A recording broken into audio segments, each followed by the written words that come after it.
Tudo bem? Todo mundo em casa? Hoje nós vamos falar sobre isso aqui, olha. Sobre o nosso trânsito, a mobilidade urbana.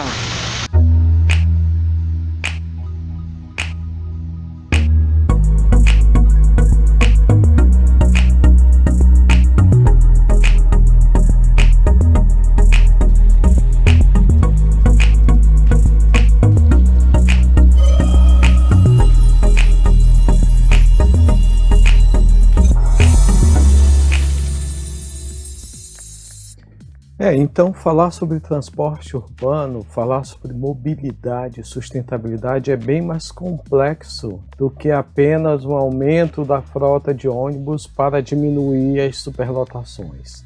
Inclusive agora, nesse período de pós-pandemia, no qual a questão da saúde pública esteve tão presente, tão discutida, e que nos transportes públicos, em primeiro caso, pode ser um veículo de transmissão mais rápido de viroses. Não estou me relacionando apenas à Covid-19, mas outras que poderão surgir e outras que já existem e que comumente são transmitidas nos transportes públicos. Devido a essa precariedade dos transportes, superlotação, poucos recursos de ar-condicionado, de climatização dentro desses transportes urbanos, a manutenção do transporte urbano, isso tudo pode acarretar num problema de saúde pública imensurável. Vamos ver o que fala o ODS número 11, tornar as cidades e os assentamentos humanos inclusivos, seguros, resilientes e sustentáveis.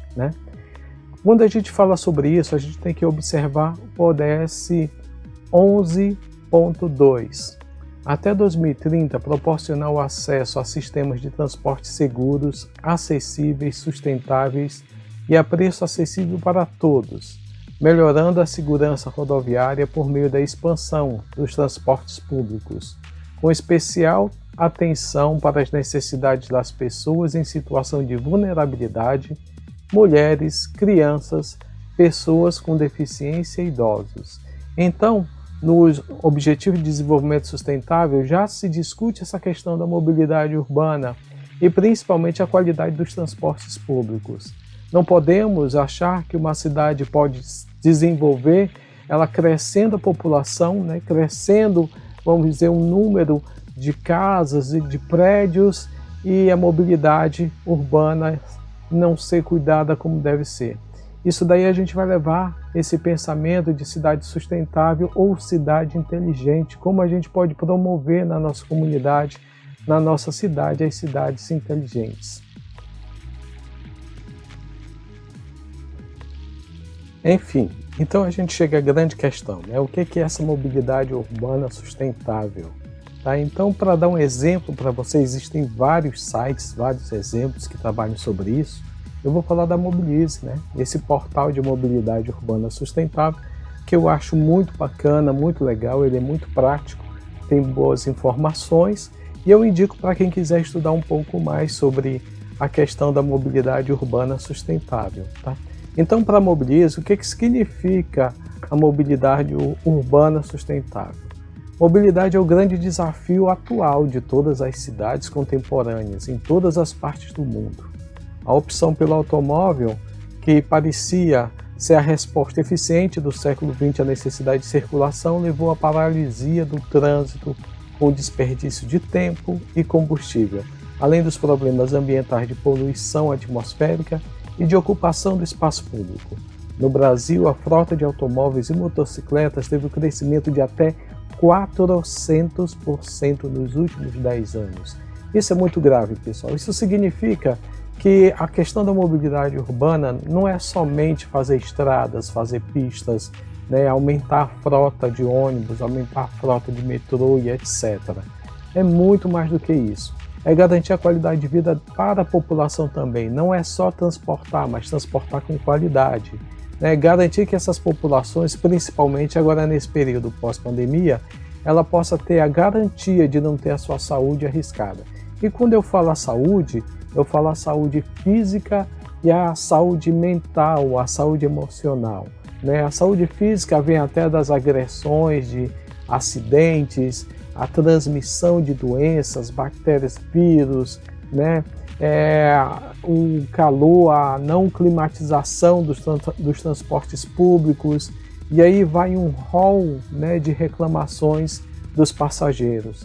Mas além disso, a superlotação também, existe um grande problema psicológico, né? Essas pessoas passam por situações de abuso, situações de privação de espaço, elas passam por situação também de quando o ônibus atrasa, isso vai atrasar no trabalho e o chefe começa a fazer assédio moral e a pessoa se sente incapaz, né? A pessoa se sente impotente para resolver essa situação dos atrasos, a situação vai ter que acordar mais cedo, isso vai acarretar na vida familiar, né? No cotidiano familiar, enfim. Os problemas psicológicos são muito graves. Existem pessoas que têm realmente pavor de andar em transporte público, medo imenso de andar em transporte público. Tem pessoas que, além do pavor de transporte público, elas ficam depressivas, né? Elas ficam com ansiedade se vão chegar na hora, se não vão, e isso causa um problema de saúde mental muito grande. Algumas dessas pessoas até podem chegar até ao suicídio, né? De tanto desespero, de tanta pressão, de tanta loucura do dia a dia. Né, ter que empurrar as outras pessoas para entrar no ônibus acaba acarretando, vamos dizer assim, um desgaste no convívio social e na cidadania plena. Isso tem que ser muito observado pelos nossos governantes, mas eles só vão observar se a gente exigir. Se a gente ficar calado, achando tudo isso normal, que é a doença da normose, tudo está errado e as pessoas acharem que é normal. Isso é uma doença muito grave desse século. E a gente tem que mudar essa realidade. Nesse site do Mobilize, que eu estou mostrando para vocês, tem coisas muito interessantes, né? Dentre elas, aqui você pode ter estudos, né? Estudos, e nesses estudos você pode encontrar várias pesquisas, inclusive cartilhas de como você pode também implantar alguma dessas ideias na sua cidade. Né? Então você pode ver as boas práticas, esse Mobilize, ele coleta as boas práticas das diversas cidades, diversas realidades, né, de todo mundo e traz aqui na sua mão para que você conheça um pouco mais. Então quem se interessa pela questão da mobilidade, do transporte público, né, quem se interessa por essa área, eu aconselho dar uma olhada nesse site, porque ele tem muitas informações, ele tem muita coisa boa que ele traz para as pessoas fazerem suas pesquisas e também fazer como eu estou fazendo, né? Os próprios sites. Ele também tem as estatísticas atualizadas, né? Que a gente começa a observar como é que está a nossa situação enquanto pedestre, né? Enquanto ciclista, a ocupação do espaço urbano, né? Então, é muito dinâmico esse site, ele tem um visual muito bom, ele é muito prático, dá para dar umas aulas fantásticas nas escolas, né, para que os alunos, né, e para que também a população em geral entenda o que significa essa mobilidade urbana e o quanto é necessário a gente exigir melhor qualidade de vida, melhor qualidade de transporte, né? Não é apenas, vamos colocar mais linhas de metrô, mas se essas linhas realmente não atender a demanda do público, o que adianta tudo isso, né? Então, a gente tem que pensar na nossa geração, mas nas gerações futuras também, né? O que nós vamos deixar para a próxima população, para os nossos netos, bisnetos, nossos filhos, como é que eles vão ficar? Imagina só, se hoje em dia nossas cidades têm essa sobrecarga, essa superpopulação nos transportes públicos, imagine daqui a 2 anos, imagine daqui a 10 anos como é que vai ficar a situação. Então, desenvolvimento sustentável é isso, é pensar na sustentabilidade da nossa sociedade, pensar nas cidades inteligentes, né, que é o próximo passo que a gente tem que dar. Que tipo de cidade nós queremos, né? Nós queremos uma cidade que promova a qualidade de vida ou uma cidade que seja um encarceramento do cidadão, né? Que seja um local de medo, de pavor, de insegurança, de doença, enfim, né? Precisamos repensar nossos valores e também repensar o que nós queremos de proposta de futuro para as nossas sociedades.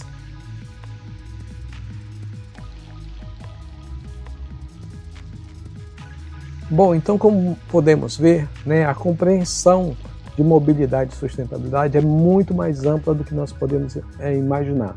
As tecnologias estão chegando, né, algumas cidades estão altamente avançadas. Pelo celular você pode pagar a sua passagem de ônibus, metrô, o carro elétrico que você pode utilizar, as bicicletas também você pode utilizar, tudo pelo celular você pode fazer o pagamento e pode utilizar esses meios de transporte. Mas uma pergunta eu faço, né, diante de toda essa tecnologia, será que ela está atendendo a toda a população? Será que aquela pessoa que mora mais longe, o mais pobre, o trabalhador do dia a dia, o trabalhador comum, ele está tendo acesso a tanta tecnologia, a essas facilidades, né, do transporte público? Ou será que algumas áreas da cidade é que realmente estão sendo favoráveis a isso, enquanto outras ainda não têm, por exemplo, nem a rua asfaltada, né? Não tem nenhum saneamento básico da rua, né?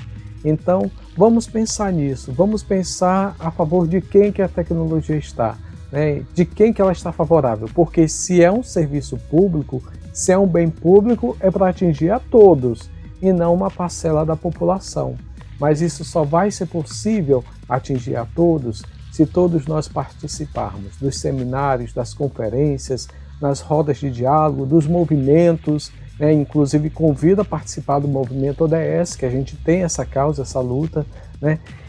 De todas as articulações possíveis para a gente pressionar, aliás, não digo nem pressionar, se aliar ao poder público para fazer uma boa governança, né? Então vamos pensar junto, vamos nos unir, vamos exigir uma melhor qualidade de vida para nós no presente, no agora e também para as futuras gerações. Um abração a todos vocês, tá? E a gente se encontra no próximo tema.